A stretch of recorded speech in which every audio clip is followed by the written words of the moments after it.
আল্লাহর নবী বললেন, মান যারা কবরা আবাওয়াইহি ওয়া হাদিহিমা ফি কুল্লি জুমআতিন গুফিরা লাহু ওয়া কুতিবা লাহু বারা।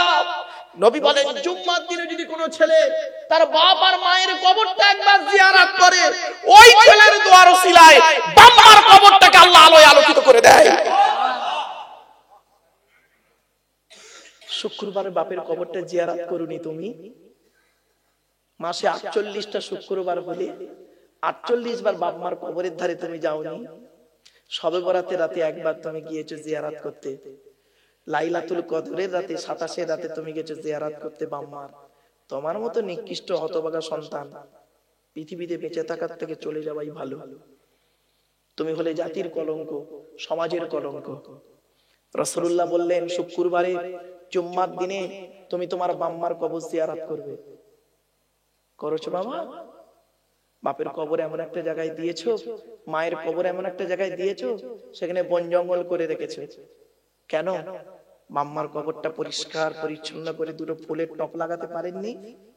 মাম্মার কবরটা এমন জায়গায় দেবেন দুটি বেলা যেন জিয়ারত করতে পারেন, সে জায়গায় দিতে পারেননি? তা দেবেন কেন? তোমার জায়গা কম পড়ে যাবে। যদি বললেন, হুজুর আপনি কি করেছেন? আমি আমার মাম্মার কবর এমন একটা জায়গায় দিয়েছি, ছোট্ট ছাউনি করে দিয়েছি, আমি দাঁড়িয়ে জিয়ারত করি। যখন জলসায় আসি আব্বা আমার কবর জিয়ারত করি আসি। আর শুক্রবার তো একদম জিয়ারত হয়, প্রতিদিন যখন জলসায় বেরোই বাম্মার কবর জিয়ারত করে আল্লাহর নাম নিয়ে বের। বাম্মা জীবিত থাকা অবস্থায় করেছি, বাম্মা ইন্তেকালের পরও করে যাচ্ছি।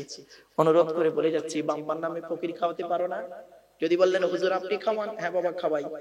আমি প্রতি বৃহস্পতিবার আমার বাড়িতে 4 জন ফকির খায়। আমার ড্রাইভার, ম্যানেজার, ক্যাশিয়ার 3 জনই এসছে আমার সাথে। ড্রাইভার, ম্যানেজার, ক্যাশিয়ার 3 জনই আছে। 3 জনকে জিজ্ঞেস করবেন। আমার বাড়িতে একজন যাবেন, অচেনা ঠিকানা না নিয়ে যাবেন, আমাকে জানিয়ে যাবেন না। আমার এলাকায় যাবেন, গিয়ে খবর নেবেন যে ওই লোকটি কেমন, তাহলে খবর পেয়ে যাবেন। বাস্তবটাই বলছি বাবা, অনুরোধ করে বলে যাচ্ছি, বাম্মারকে কোনোদিন কাঁদাবেন না। বাম্মার দোয়া, বাপ আর মায়ের দোয়ায় আজকে আপনারা এখানে আমাকে দেখতে পেয়েছেন। আমি আব্দুল্লাহ আকিল মারুফ যদি বাম্মার দোয়া এই জায়গায় আসতে পারি, আপনি কেন পারবেন না? আপনি কেন পারবেন না? বাইজিদ বোস্তামি রহমাতুল্লাহ আলাইহি যদি বাম্মার মায়ের দোয়ার ওসিলায় যদি আল্লাহর ওলি হতে পারে। ছোট হুজুর পীর কেবলা নাম শুনেছেন বাবা? ফুরফুরা শরীফ নাম শুনেছেন? হ্যাঁ, দাদা হুজুর পীর কেবলা রহমাতুল্লাহ আলাইহি 5টা সন্তান, বড় হুজুর, মেজ হুজুর, সেজ হুজুর, নওয়াব হুজুর, ছোট হুজুর। ছোট হুজুর পীর কেবলা রহমাতুল্লাহ আলাইহি তার বাপের দোয়ার ওসিলায় ছোট্ট একটা উদাহরণ দিচ্ছি আপনাদের, শুনে নিন। আমি ছোট হুজুর পীর কেবলা রহমাতুল্লাহ আলাইহি সেজলায় স্ত্রীর কাছে আমি থাকতাম, বুঝতে পারছেন বাবা? ওনার কাছেই থেকে আমি পড়াশোনা করেছি। বাস্তবটাই বলছি বাবা। ছোট হুজুর পীর কেবলা রহমাতুল্লাহ আলাইহি আম্মা জান দাদা হুজুর কেবলাকে খেতে দিয়েছে দুপুরের জোহরের নামাজের পরে। তো উনি তক্তা বসে খাচ্ছেন, দাদা হুজুর কেবলা খাচ্ছেন। তো ছোট হুজুর কেবলার মা দাদা হুজুর কেবলাকে বলছেন যে আপনি আপনার বড় ছেলে আব্দুল হাই, তাকে তো অনেক কিছু দিলেন। মেজ ছেলে আবু জাফর, তাকে তো অনেক কিছু দিলেন। সেজ ছেলে আব্দুল কাদের, সীতাপুরের বাড়ি, তাকে তো অনেক কিছু দিলেন। 9 ছেলে নাজমুস সাদা, তাকে তো অনেক কিছু দিলেন। আপনার ছোট ছেলে জুলফিকারের জন্য আপনি কি দিলেন? ছোট হুজুর কেবলার মা দাদা হুজুর কেবলাকে খাওয়ার সময় প্রশ্নটা করেছেন। দাদা হুজুর কেবলা খাওয়া দাওয়া সেরে বলছে, জুলফিকারের মা, আমি আমার ছোট ছেলের জন্য কি দিয়ে গেলাম? দুহাত দিয়ে দোয়া করে গেলাম, আল্লাহ যেন দূরে পালকি বেঁধে রাখে। কিছু বুঝতে পারছেন আমার ভাষাটা? বাপের দোয়া কি জিনিস বুঝতে পারছেন?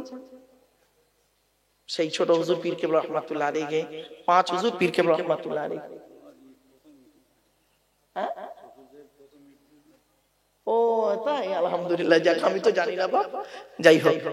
তো বাপেরা, এজন্য আপনাদের বলি, বাম্মা এমন একটা জিনিস, বাপ আর মা এমন একটা জিনিস, এই জন্য বাম্মার দোয়া নেবেন। আপনি দোয়া নিতে যাচ্ছেন বাম্মাকে ফেলে রেখে অন্য মানুষের, আপনি বোকার মতো কাজ করছেন। আল্লাহ কোরআনে বলেছে তুমি তোমার বাপ আর মাকে খুশি করো। মনে রাখবে, সারা পৃথিবীর মানুষের দোয়া একটা পাল্লায় যদি রাখা হয়, রাসূল বলেছেন বাম্মার দোয়া এত মারাত্মক দোয়া, আল্লাহর নবীদের পরই স্থান হলো বাপ আর মায়ের। আপনি কোথায় আছেন? আপনি এখনো সময় আছে, এখনো সময় আছে বাপ, যাদের বাম্মা বেঁচে আছে মূল্যায়ন করতে শেখুন। স্ত্রীর কথা শুনে মানে খবরদার বাম্মাকে গালিগালাজ করবেন না। হয়তো অনেকে মনে মনে ভাবছেন আমার বাপ ভালো নয়, আমার শ্বশুর আমার আব্বা আব্বা করে ডাকে, আর বাপ বলে এই এদিকে আয়, আর শ্বশুর বলে আব্বা এটা খেয়ে যাও। ওরে বোকা, তো শ্বশুর তোকে আব্বা বলে ডাকে কার সাথে? মেয়ের সাথে। দেখবো তোর শ্বশুর কি করে তোকে আব্বা বলে ডাকে। তুই তোর স্ত্রীর গালে দুটো চড় মারবি, তুই তোর স্ত্রীর গালে দুটো চড় মারবি, তোর স্ত্রীর গালটা লাল হয়ে যাবে, ফর্সা মেয়ে লাল হয়ে যাবে। ওই লাল গালটা নিয়ে 5টা আঙুলের দাগ নিয়ে তোর স্ত্রী তার বাপের কাছে খালি গিয়ে বলবে আব্বা তোমার জামাই মেরেছে। তখন তোর শ্বশুর কি বলবে জানিস? মারে আর কাঁদিস নি, আগে যদি জানতাম ওই হারামির বাচ্চার সঙ্গে তোর বিয়ে দিতাম। ঠিক না বেটা? তাহলে যে শ্বশুর কিছুক্ষণ আগে বললো আব্বা এটা খাও ওটা খাও, আর সেই শ্বশুর মুহূর্তের মধ্যে মেয়ের সাথে তোকে গালি দিল, আর তোর ভাব। এই যুবক শুনে নাও, এই যুবতী মেয়েরা শুনে নাও, জীবনে যদি উন্নতির চরম শিখরে পৌঁছাতে যাও, দুটো জিনিসকে সহ্য করিও, সূর্যের তাপ, বাপের রাগ। কি বললাম? বাপের রাগ আর সূর্যের তাপ। কিছু বুঝতে পারছেন আমার ভাষা? খুব ডিপলি আলোচনা। সূর্যের তাপ আর বাপের রাগ, এই দুটো যদি সহ্য হয় জানবে তুমি জীবনে উন্নতির চরম শিখরে পৌঁছাবে। বুঝলে বাবা? এজন্য অনুরোধ করে বলে যাচ্ছি, আল্লাহর পরিচয় দিতে গেলে, আল্লাহর আলোচনা করতে গেলেই বাপ আর মায়ের আলোচনা আসবে। কেন? আল্লাহ আমাদেরকে সৃষ্টি করেছেন বাপ আর মায়ের মাধ্যমে। ঠিক না বেটি? বাপের পৃষ্ঠ হতে মায়ের পেটে কিভাবে তৈরি করলেন আল্লাহ? আল্লাহ নিজেই বলছে। চলো চলো, আমাদের দেহের মধ্যে 4টে গুরুত্বপূর্ণ অর্গান আছে। আপনাদের বলে যাচ্ছি বাবা, সবসময় এই 4টে জিনিস ঠিক রাখবেন। যদি আপনার দেহের মধ্যে, সারা বডির মধ্যে এই 4টে জিনিস ঠিক থাকে, আপনি বেঁচে থাকবেন। 4টের একটা খারাপ হলে আপনি মারা যাবেন, 100% মারা যাবেন। কি কি শুনে নিন। 1 নাম্বার ব্রেন। কি বললাম? ব্রেন। 2 number heart. কি? হার্ট। 3 number liver. কি বললাম? লিভার। 4 number kidney. কি? কিডনি। এই 4টা। ব্রেনে স্ট্রোক করলে আপনি শেষ, হার্ট ব্লক হয়ে গেলে শেষ, লিভারে চর্বি জমে লিভারটা পচে গেলে, ঘা হয়ে গেলে ক্যান্সার, শেষ। আর কিডনিতে 2টো আছে, দুটোই যদি শেষ হয়ে ডায়ালিসিস করতে করতেই শেষ।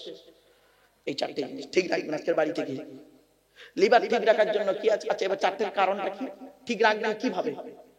রাসূলুল্লাহ এই জন্য বলেছেন, তুমি দুনিয়ার অযথা চিন্তা করে ব্রেনটাকে নষ্ট করো না, আখিরাতের চিন্তা করো, ব্রেনটা ঠিক থাকবে।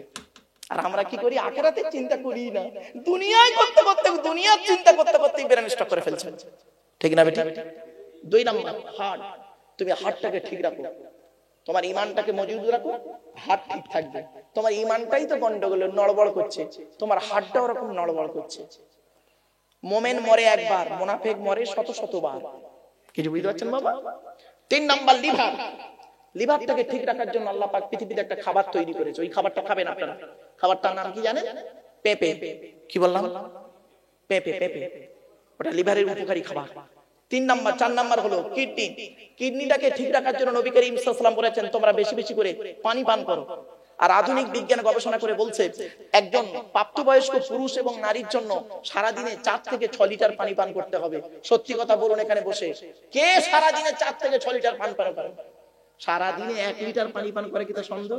দুপুরে 1 গ্লাস, সকালে 1 গ্লাস, রাতে 1 গ্লাস। সারা দিন খালি বিড়ি, তেরেঙ্গা, খৈনি, গুটকা, শান্তি অশান্তি আর খালি চা ঢাকাচ্ছে। ঠিক না বেটি? খারাপ ভাবেন না, অসুবিধা হচ্ছে আপনাদের। চলো এগিয়ে যাই। এবার আসছি, দেহের মধ্যে আল্লাহ পাক 9টা ছিদ্র দিয়েছে। কটা? 9টা ছিদ্র আছে আমাদের দেহের মধ্যে, 9টা ছিদ্র।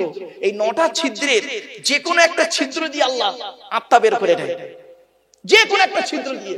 দেখেন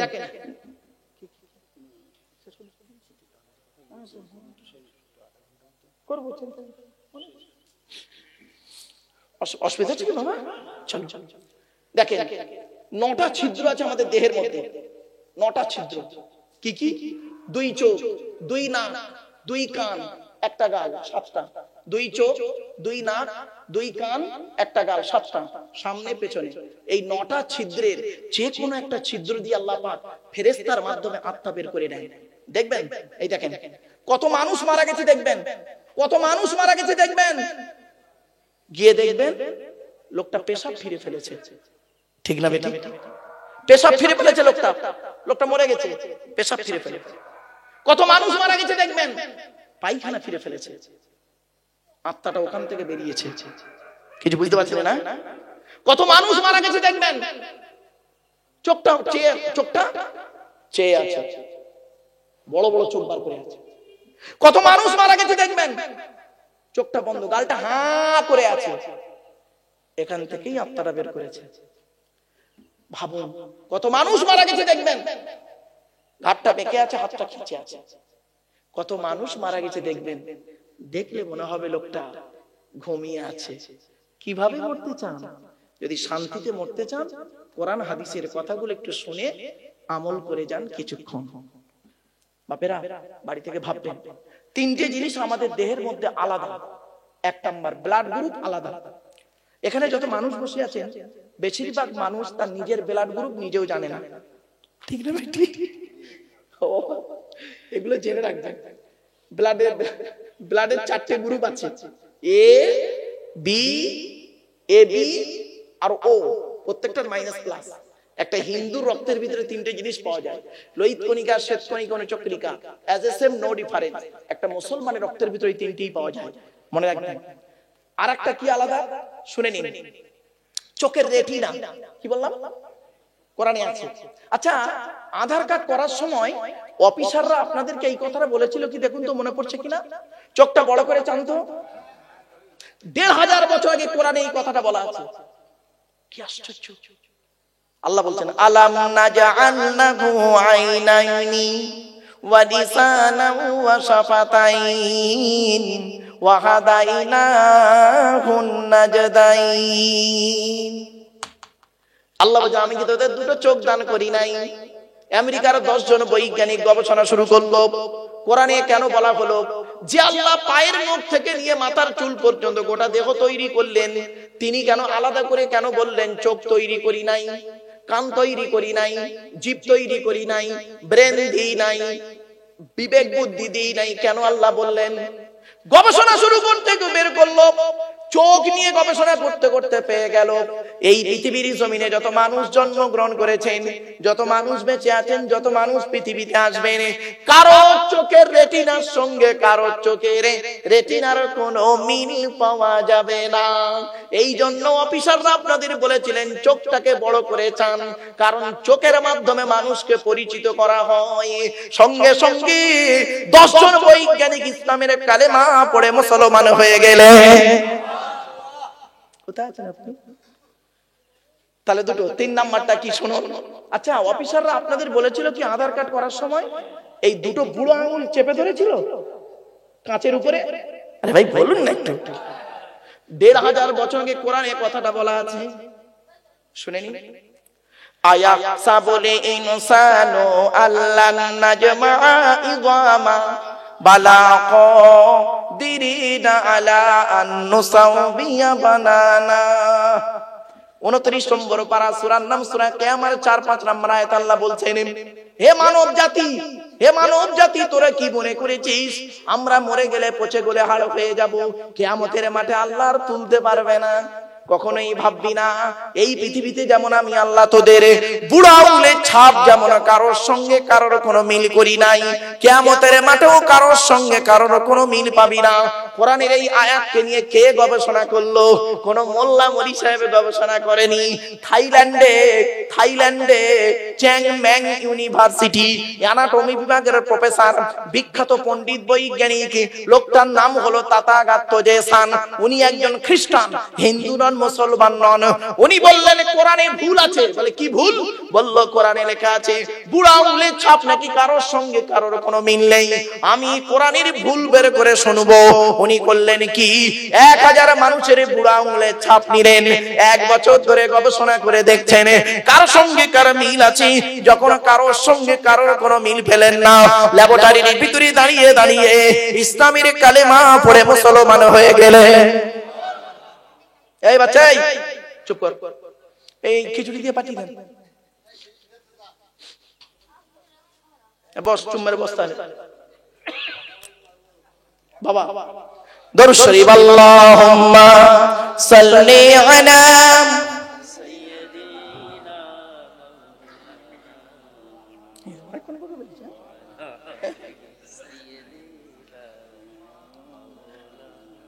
বাপেরা। অসুবিধা হচ্ছে, আরেকটু হবে না? বন্ধ করে দেবো? আর একটু হবে? আচ্ছা ঠিক আছে, আর সংক্ষেপে 2-5 মিনিট বলে নিই বাবা। চলে আল্লাহর আলোচনা করতে করতে বাপ 2 ঘন্টা বকে ফেলেছি। 2 ঘন্টা হয়ে গেছে। চলে আমি তো ঘন্টা ধরে তো আলোচনা করি না বাবা। চলো আসছি, আল্লাহর আলোচনা শেষ করলো, আর অনেক আলোচনা প্রচুর। আল্লাহ বলছেন, বান্দা কি আলোচনা করবি? আব্দুল্লাহ ইবনে মারুফ, তুই এই আব্দুল্লাহ ইবনে মারুফ এই সারাপুর বাজারে এসে তুই কি ওয়াজ করবি আর এই শ্রোতাদের কি শোনাবি? আমার তো গুণগান, আমার রহমতের আলোচনা। আল্লাহ বলছেন কি করবি তুই? আলোচনা শেষ করতে পারবি? কোরআন বলছে ওয়ালাউ আন্নামা ফিল আরদি মিন শাজারাতিন আকলামু ওয়াল বাহরু ইয়ামুদ্দুহু মিন বা'দিহি সাবআতু আবহুরিন মা নাফিদাত কালিমাতুল্লাহ। 21 নম্বর পারার 12 নম্বর পৃষ্ঠা 13 নম্বর লাইন, সূরার নাম সূরা লোকমান। আল্লাহ বলছেন, ওরে পৃথিবীর মানুষেরা, পৃথিবীর সমস্ত বৃক্ষগুলোকে, গাছগুলোকে কলম বানান, সমুদ্রের পানিগুলো নিয়ে কালি তৈরি করে আমার গুণগান লিখতে শুরু কর। তোদের সমুদ্রের পানিগুলো শেষ হয়ে যাবে, গাছের কলমগুলো শেষ হয়ে যাবে লিখতে লিখতে। আমি আল্লাহ আমার নিয়ামতের কথা লিখেও শেষ করতে পারবি না। তাহলে গণনা করে লোককে বল, গণনা করবেন?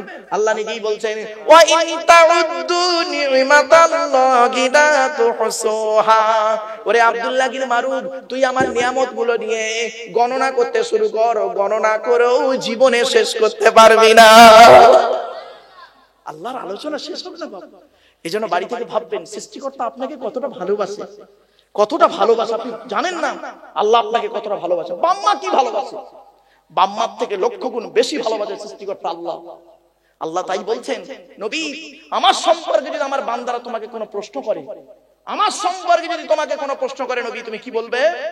কোরআন বলছে ওয়া ইযা সালাকা ইবাদি আন্নী ফাইন্নী করিব উজিবু দাওয়াতাদ দাঈ ইযা দাআন ফালিয়াস্তাজিবুলি ওয়ালিয়ুমিনু বি লাআল্লাহুম ইয়ারশুদুন।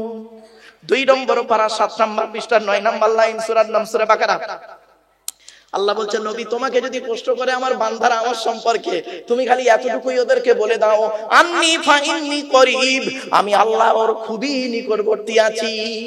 উজিবু দাওয়াতাদ দাঈ ইযা দাআন, বান্দা যখন আমাকে আল্লাহ বলে ডাকে, আমি আল্লাহ তার ডাকে সাড়া দিই। সুতরাং আমি যখন ওর ডাকে সাড়া দিই, তাহলে ওরও উচিত হলো ফালিয়াস্তাজিবুলি, আমার ডাকে ও সাড়া দিই। কি বুঝতে পারেনি না? আল্লাহ বলছে, আমি যখন বান্দার ডাকে সাড়া দিলাম, উজিবু দাওয়াতাদ দাঈ ইযা দাআন, বান্দা যখন আমাকে ডাকে, আমি আল্লাহ তার ডাকে সাড়া দিই। তা বান্দারও উচিত হলো ফালিয়াস্তাজিবুলি, বান্দারও উচিত হলো আমার ডাকে সাড়া দেওয়া। ঠিক না বেটি? কোরআন বলছে। আর কি ওয়ালিয়ুমিনু বি, আমি আমার বান্দাকে বিশ্বাস করি, ও আমাকে ডেকেছে, ভালোবেসে ডেকেছে, তাই ওকে বিশ্বাস করি। তাহলে আমি যখন ওকে বিশ্বাস করি, ওরও উচিত হলো ওয়ালিয়ুমিনু বি, আমাকে যেন বিশ্বাস করে। কিছু বুঝতে পারছেন না? তাহলে কোলে কি হবে? আল্লাহ বলছেন, ও যদি আমার ডাকে সাড়া দেয় আর আমার কি যদি বিশ্বাস করে 100%, তাহলে কি করব? তাহলে ও নিজেই বলে, আমি আল্লাহই বলে দিলাম নবী ওদেরকে বলে দাও লাআল্লাহুম ইয়ারশুদুন, ওরাই সঠিক রাস্তা পেয়ে যাবে। জোরে বলি সুবহানাল্লাহ। জান্নাত কোথায় পাবেন বাপেরা? মসজিদের ভেতরে বুঝি? রাগ করবেন না, ছোট্ট একটা উদাহরণ দিচ্ছি। কি বলেন বাবা? ওই নবী নবী নবী আর আল্লাহ। ও আচ্ছা আচ্ছা আচ্ছা, ঠিক, এই ঠিক বলেছেন রে। আচ্ছা, কিছু বুঝতে পারছেন আপনারা? আমি তো আল্লাহর পরিচয়টা দিলাম, এখন নবীর পরিচয়, আমাদের পরিচয়টা বাকি, তাই তো সংক্ষেপে বলে দিই বাবা একটু। হ্যাঁ, এটা লম্বা করব না, অনেক আলোচনা। এই আর জাস্ট নবীদের পরিচয়টা 3টে কি কি শুনে নিন, খুব মনে রাখবেন এগুলো। নবী হতে, আচ্ছা পৃথিবীতে নবী এসেছেন কত? 1,24,000। রাসূল এসেছেন কত? 313 অথবা 315 জন। কোরআনে মোট কটা নবী রাসূলের নাম আছে? 25টা নবী রাসূলের নাম আছে। তাহলে আর নবী রাসূল গুলো গেল কোথায়? তাহলে আর নবী রাসূল গুলো জানতে গেলে শুধু কোরআন পড়লে হবে না, কোরআনের পেছনে যে হাদিসগুলো আছে লক্ষ লক্ষ হাদিস, সেগুলো ঘাঁটতে হবে। আবার কোরআনের আগে যে কিতাবগুলো এসেছে, ইনজিল, তার আগে এসেছে কি জবুর, বিনিময়ে আপনি আমাদের কিছুর গ্যারান্টি দেবেন? নবীজি বলছেন হ্যাঁ, আমি তোমাদের জান্নাতের গ্যারান্টি দিয়ে দেবো। জোরে বলুন সুবহানাল্লাহ। সাহাবীরা বললেন বলুন, সাহাবীরা বলছেন বলুন। নবীজি বললেন শোনো, বুখারীর হাদিস, দুই ঠোঁটের মাঝখানে কি এই জিভের গ্যারান্টি দাও। হারাম খাবার খাওয়া থেকে জিভটাকে ঠিক করো, বাজে ভাষা বলা থেকে জিভটাকে ঠিক করো, পরনিন্দা পরচর্চা করা থেকে জিভটাকে ঠিক করো, জিভের গ্যারান্টি দাও। আর দুই নাম্বার হলো দুই রানের বীজখানে, লজ্জাস্থানের গ্যারান্টি দাও। দুই ঠোঁটের মাঝখানে, দুই রানের বীজখানে, এই দুটো জিনিসের গ্যারান্টি দাও, আমি মুহাম্মদ সাল্লাল্লাহু আলাইহি ওয়াসাল্লাম তোমাদের জান্নাতের গ্যারান্টি দিয়ে দেবো। যান বাড়ি চলে যান, গিয়ে দেখবেন হয় চাচার নিচে খারাপ, নয় চাচার উপরে খারাপ। ঠিক না বেটি? এই জন্যই নবীজি বলেছেন, the messenger of Allah peace be upon him said, the best are you those with good manner. নবী বলেন তোমাদের মধ্যে উত্তম ব্যক্তি ওই লোকটা যার ক্যারেক্টার, চরিত্র ভালো, ওই লোকটাই হলো উত্তম ব্যক্তি। একজন উকিল, ব্যারিস্টার, মাস্টার, ডাক্তার, মোল্লা, মরিচা, পিসাব, দরবেশ, আমি সাহেব, মুফতি সাহেব যদি চরিত্র খারাপ হয়, আর একজন টরিওয়ালার চরিত্র যদি ভালো হয়, টোটোওয়ালাটাই হলো আল্লাহর কাছে প্রিয় ব্যক্তি। Money loss is something loss, health loss is nothing loss, but character loss is everything loss. মানুষের যদি টাকা চলে যায়, ইনকাম করলে টাকাটা আবার ফিরে আসবে। মানুষের যদি শরীর চলে যায়, ভালো মন্দ খেলে শরীরটাও ফিরে আসবে। কিন্তু বন্ধুরে, মানুষের যদি চরিত্র চলে যায়, চরিত্র কিন্তু আর ফিরে আসবে না। তাই নবী বললেন দুই ঠোঁটের মাঝখানে, দুই রানের বীজখানে, এই দুটো জিনিসের গ্যারান্টি দাও, আমি মুহাম্মদ সাল্লাল্লাহু আলাইহি ওয়াসাল্লাম জান্নাতের গ্যারান্টি দিয়ে দেব। রাগ করবেন না কেউ বাবা, লাস্ট কথা। ও চলে যাচ্ছে নাকি? আচ্ছা শুনেন, লাস্ট কথা বলে যাচ্ছি, রাগ করবেন না বাবা। আচ্ছা বাবা, এটা জুম্মা মসজিদ তো? আরে ভাই বলুন না, জুম্মা মসজিদ। আচ্ছা ধরুন জুম্মার দিনে আপনাদের গ্রামের কোন মুসলিম যুবক ছেলে, 25 বছর বয়স, অবিবাহিত মুসলিম যুবক ছেলে, সাদা পায়জামা পাঞ্জাবি পরে, সাদা টুপি পরে এই মসজিদে উঠেছে, জুম্মার নামাজ পড়বে, খুতবার সময় জুম্মার নামাজ পড়তে উঠেছে, প্রচুর পরিমাণ বাংলা মদ খেয়ে। কি মদ? বাংলা মদ খেয়ে মসজিদে উঠেছে জুম্মার নামাজ পড়তে। আপনারা তাকে কি করবেন? বলুন বলুন বলুন। বের করে দেবেন? ছেলেটা বের হতে না চাইলে আদা রসুন বের দেবেন নাকি? বলুন বলুন। ইনশাআল্লাহ। আচ্ছা ইনশাআল্লাহ, ইনশাআল্লাহ ঠিক আছে, চলো বাবা। তাহলে ছেলেটার অপরাধ কি? আরে বলুন বলুন তাড়াতাড়ি। মদ খেয়েছে, মদ হারাম খাবার, মসজিদ পবিত্র স্থান, হারাম খাবার খেয়ে পবিত্র স্থানে উঠেছে, তাই তাকে বের করে দিলেন। বের হতে চাইলো না, মেরে বের করে দিলেন। কত ভালো মানুষ আপনারা! এ মুসলমানের বাচ্চা, মদখোরকে মসজিদ থেকে বের করে দিলে, আর সুদখোরকে মসজিদের সেক্রেটারি বানিয়ে দিলে। এই রে, এই কি হয়ে গেল দেখো দিন ওয়াজ। আমার গাড়ির চাকার হাওয়া খুলে দেবে। রাগ করো না। এই জন্য বলি বাবা, মসজিদ কমিটি যাকে তাকে করবেন না। কোরআনে আছে মসজিদ কমিটি কে হবে? যার মধ্যে 5টা গুণ আছে, ওই লোকটা মসজিদ কমিটি হবে। যাকে তাকে মসজিদ কমিটি করো না বাবা। বলবো বলবো? ওরে বাবা, আপনাদের আগ্রহ দেখে মনে হচ্ছে মসজিদ কমিটির সঙ্গে আপনাদের ফ্যাকশন। রাগ করবেন? আরে বাবা, আমি বাস্তব কথাই বলছি। আল্লাহ পাক কোরআনে বলেছেন, ইন্নামা ইয়ামুরু মাসাজিদাল্লাহ মান আমানা বিল্লাহ ওয়াল ইয়াউমিল আখির ওয়া আকামাস সালাত ওয়া আতাজ যাকাত ওয়া লাম ইয়াখশা ইল্লাল্লাহ ফাআসা উলাইকা ইয়াকুনু মিনাল মুহতাদিন। সূরা তাওবা 18 নম্বর আয়াত। আল্লাহ বলেন মসজিদ কমিটি কোন লোকটা হবে? এক নাম্বার, যে লোকটা 100% আল্লাহকে বিশ্বাস করবে। 2 নাম্বার, কিয়ামতকে 100% বিশ্বাস করবে। 3 নাম্বার, 5 ওয়াক্ত নামাজ আদায় করবে। অনেক মসজিদ কমিটি আছে 5 ওয়াক্ত নামাজ পড়ে না, ঠিক না ঠিক? 4 নাম্বার, ওয়াতা যাকাত, যাকাত আদায় করবে। গরিব হলে যাকাত আদায় করতে হবে না। কত মসজিদের কেশিয়ার আছে, হিসাব চাইলে মাল খালি পালাচ্ছে, তার মানে মাল খাপো। রাগ করো না বাবা। 5 নাম্বারটা কি? ওয়ালাম ইয়াখশা ইল্লাল্লাহ, মসজিদ কমিটি ওই লোকটা হবে যে আল্লাহ ছাড়া কাউকে ভয় করে না। তার কমিটি তৈরি হয়ে গেল। এবার যিনি নামাজ পড়ান ওকে কি বলে? শুনেন, এই মসজিদে নামাজ সহি করতে গেলে ইমামের মাইনে বেশি করে দেবেন। যে মসজিদে ইমামের মাইনে কম, ওই মসজিদের মুসল্লিদের নামাজ আল্লাহর দরবারে কবুল হওয়া মুশকিল আছে। যদি বলেন ফতোয়া, এই মাই সাহেব, ফতোয়া দেওয়ার আগে বেটা প্র্যাকটিক্যাল করে দেখ। 19 বছর ইমামতি করেছি আমি, 400 টাকা মাইনে। ফতোয়া আমার শেখাতে হবে না, তোর ফতোয়া শিখিয়ে ছেড়ে দে। 19 বছর ইমামতি করেছি, 400 টাকা মাইনে। তুই প্র্যাকটিক্যাল কর, 2 বছর চাকরি কর, তোর দেখবেন ফতোয়া কোথায় ঢুকে যাবে। মসজিদে নামাজ সহি করতে গেলে ইমাম সাহেবের মাইনে বেশি করে দেবেন। ছোট্ট একটা উদাহরণ দিচ্ছি আপনাদের, বলুন মুসলমানের বাচ্চা, সত্যি কথা বলুন। স্বামী স্ত্রী, পিতামাতা, ছেলে মেয়ে কজন হলো? 6 জন। 6 জনের সংসার চলতে গেলে, সত্যি কথা বলবেন মসজিদের সামনে, 6 জনের সংসার চলতে গেলে এক মাসে আপনার ঘরে কত টাকা লাগতে পারে বলুন বলুন বলুন আরে ভাই বলুন না। খুব কম করে 15,000 টাকা, আমি 5,000 টাকা ছেড়েই দিলাম, 10,000 টাকা লাগবেই লাগবে, ঠিক না? ঠিক। এই মুসলমানের বাচ্চা, তোমার সংসার যদি 10,000 টাকায় না চলে, ইমাম সাহেবের সংসার 5,000 টাকায় চালাও কোন লজ্জায়? লজ্জা করে না?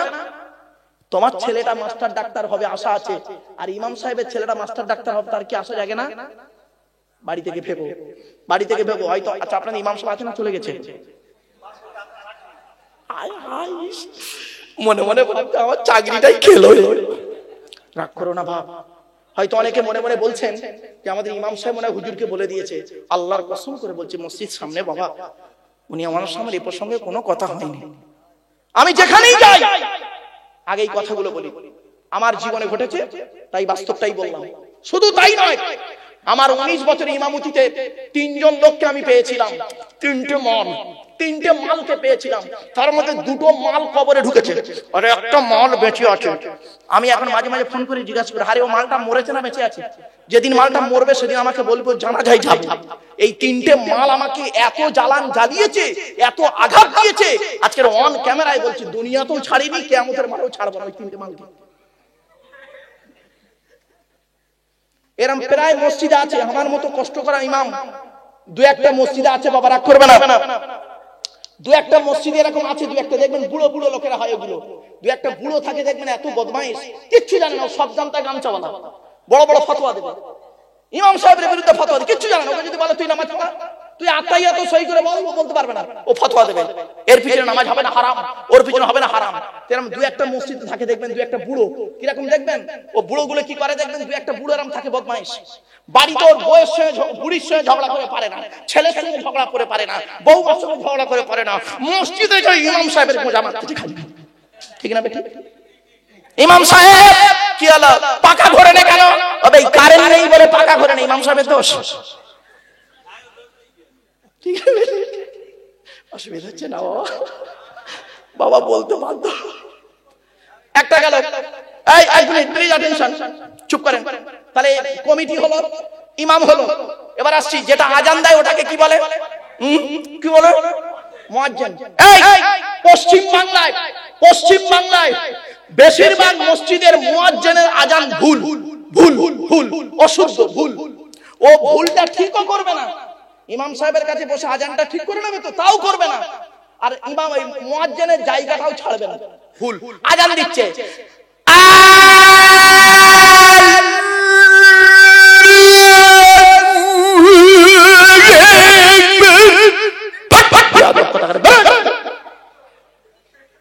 আজান দিচ্ছে, বের করতে বল, অসুবিধা হচ্ছে, বাস্তব কথাটা বলছি বাবা। একামত দিচ্ছে, একামত দিচ্ছে ইমাম সাহেবের পেছনে, হিয়া আলাস সালাহ, হিয়া আলাস সালাহ, হিয়া আলাল ফালাহ, হিয়া আলাল ফালাহ, কাকা মাদি সালাহ, কাকা মাদি সালাহ, পুরো এখানে হারাম করব না ফুল ফ্রান্স বাবা, বাস্তব কথাটাই বললাম। অসুবিধা হচ্ছে বাবা, রাগ করো না বাপ, একদম বাস্তব অভিজ্ঞতাটাই বলছি। চলে যাক যাক ছেড়ে দেন। এজন্য আপনাদেরকে বলছি মসজিদটাকে ঠিক রাখুন। জানেন আমি হলাম আপনাদের 3 ঘন্টার বন্ধু, 3 থেকে 3.5 ঘন্টার বন্ধু, সুখের বন্ধু। আর আপনাদের মসজিদের ইমাম হলো 365 দিনের সুখ এবং দুঃখের বন্ধু, ঠিক না বেঠিক? বাস্তব কথা, আমার ভুল বুঝো না বাবা। আমি যেখানেই যাই বলি এই কথাটা, আমি বলি দেখবেন প্রত্যেকটা আমার ওয়াজ, এই ইউটিউব ওয়ালাদের যে সব পরিচিত ছেলে, এরা জানে হুজুর লাস্টে একটা মেজাজ দিয়ে কথা দেবেই। ওরা জানে যে ইমাম মুয়াজ্জিনের কথা বলে, কারণ আমি তো 19 বছর ইমামতি করেছি। বুকটা আমার ফেটে গেছে রে বাপ, বুকটা ফেটে গেছে। ইমামতি আমার শেখাইও না, 19টা বছর ইমামতি করেছি, এমন একটা জায়গায় ইমামতি করেছি না, জায়গাটার নাম বললে আপনাদের ভক্তি শ্রদ্ধা চটে যাবে। জায়গাটার নামটা শুনবেন না, গ্রাম পোস্ট শুনে লাভ নেই, থানা জেলাটা বলে যাই। থানার নাম জাঙ্গিপাড়া, জেলার নাম হুগলি জেলা জাঙ্গিপাড়া থানা। গ্রামের নামটা আর বললাম না, আপনাদের ভক্তি শ্রদ্ধাটা চটে যাবে, তো এই জন্য আর বললাম না বাবা। বড় দুঃখ নিয়ে আজ কথাগুলো বললাম। হে মুসলমানের বাচ্চা, লজ্জা করে না? তোমার লজ্জা করে না? তুমি মুসলমান বলে দাবি করো, অন্য জায়গায় টাকা ইনভেস্ট করো বেশি বেশি করে, আর ইমামের মাইনে দিতে গেলে তোমাদের কলজে থেকে টাকা বের হয় না।